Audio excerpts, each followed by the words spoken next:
distinguished guests, and my co-BMC employees, good afternoon.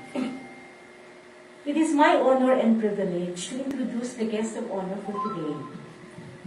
But before doing so, may I share with you a brief story of how this all began. It was on January 9, 2021, while I was helping in the parish activities.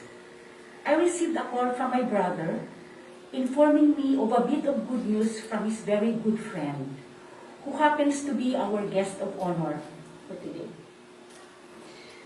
Apunan mo na siya ni.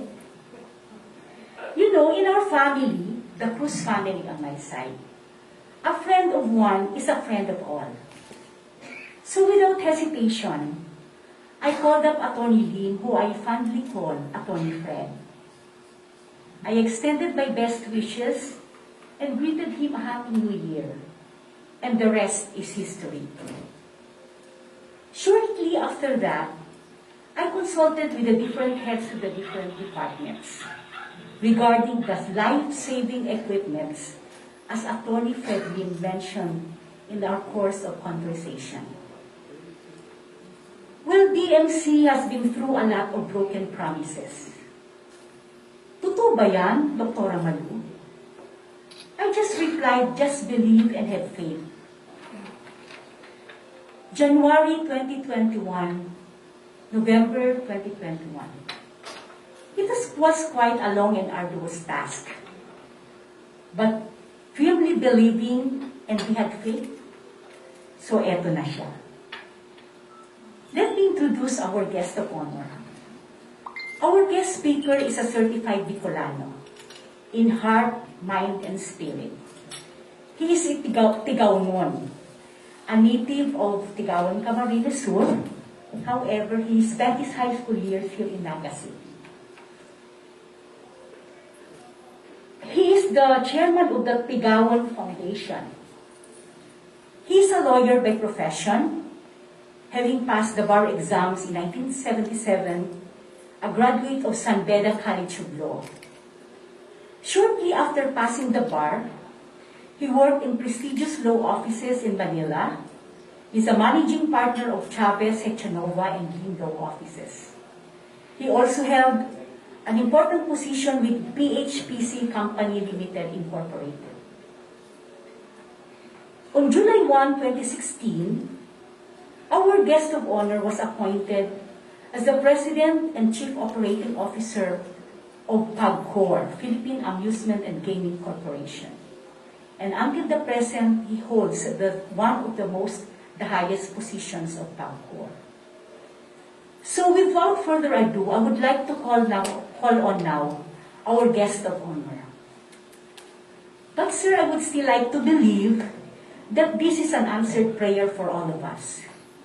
In the middle of pandemic, we were fervently praying for this pandemic to stop. COVID-19 was close to our homes. We had families, relatives, and friends who are gone ahead of us. There were lots of lives who succumbed to COVID-19 in BMC. There were friends who got jobless, and there were families who were left behind by their loved ones because of COVID-19 pandemic. We did not stop praying. And now, sir, I think this is an answered prayer for all of us. This event is giving us a ray of hope.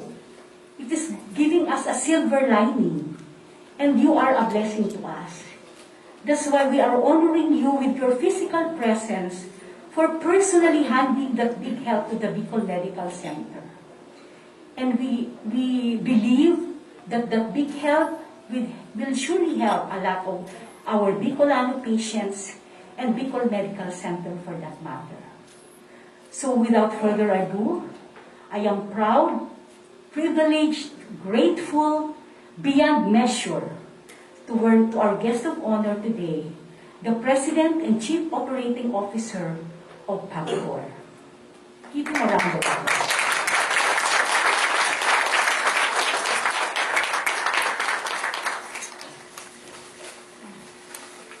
Thank you very much, Dr. Sarmiento, for your very kind introduction. Dr. Ronnie Gregorio Gigantuni III, OIC Medical Center Chief, Dr. Armida Nas, OIC Financial and Management Officer, Dr. Susan Barameda, Chief Administrative Officer, Dr. Maria Lourdes Cruz, Sarmiento, Medical Specialist 3, special guest from Bicol Medical Center, PAGCOR officers and employees in attendance, good afternoon. Actually po, today, we were able to hit 3 birds with 1 stone. In the morning, we attended the groundbreaking ceremony of evacuation center in Naga City in the amount of 50 million pesos.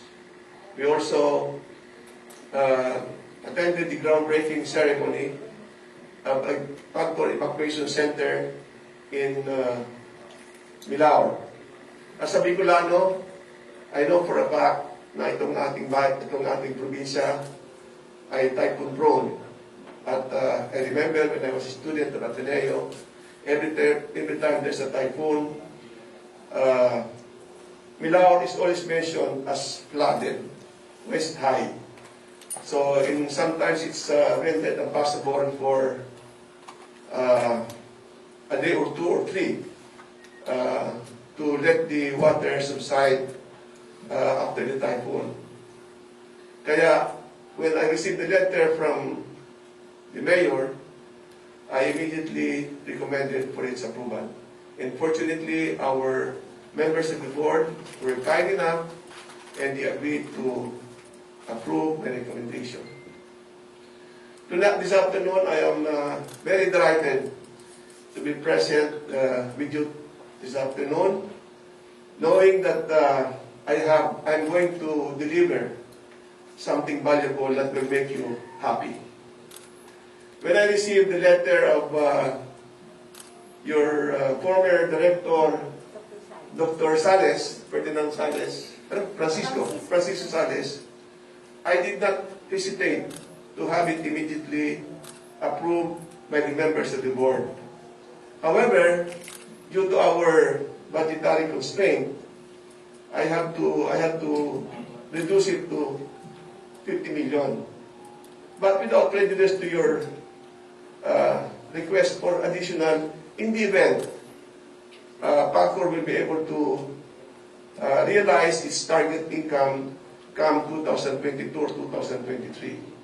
As you very well know, in 2020, we did not have much operation because there was a lockdown sometime in March. So practically, we were only able to operate the first 2.5 months, January, February, and March. Thereafter, nagkaroon na po tayong lockdown and we were not able to achieve the targeted revenue at the time. Similarly, for this year, because of the on and off lockdown, we're not able to, again, realize our revenue. As a matter of fact, we had to revise our target para hindi nakakaya sa gobyerno na we have a target but yet we cannot achieve. But our personnel, napakasipag po ang personnel ng PAGCOR. To be honest with you, nung pumasok ko sa PAGCOR, I was really hesitant. I didn't want to accept the position. But when I came inside, I realized it is the happiest place that I stayed. Is for napaka-professional ang mga tao, very intelligent, very professional. Kaya, naging masaya naman ako.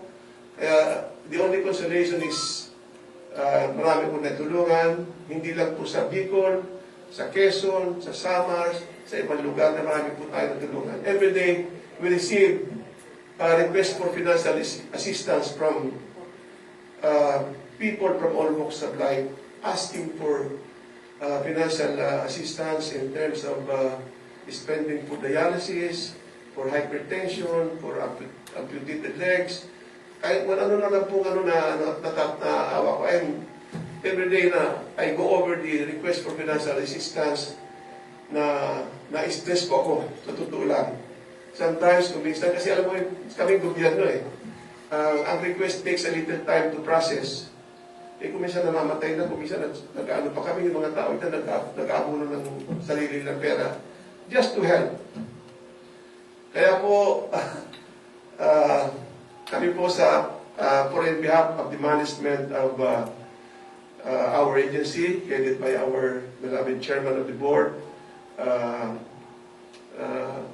Andrea Domingo, together with the members of the other members, Gabi Claudio, Chief Pedrosa, and Jimmy Bundok, and the officers. We are very happy to turn over to you the amount of 49,980,000 as our financial assistance. Sana po, maraming katulungan tayo ng mga pasyente sa pamamagitan ng mga equipment na mabibili itong perang ito na binigay namin sa Bicol Medical Center. Alam ko po kulang ito, pero pagpasensyahan nyo na lang, baka sa susunod na taon, baka magkaroon tayo ng magandang income, makatulong ulit tayo sa Bicol Medical Center. Maraming po salamat.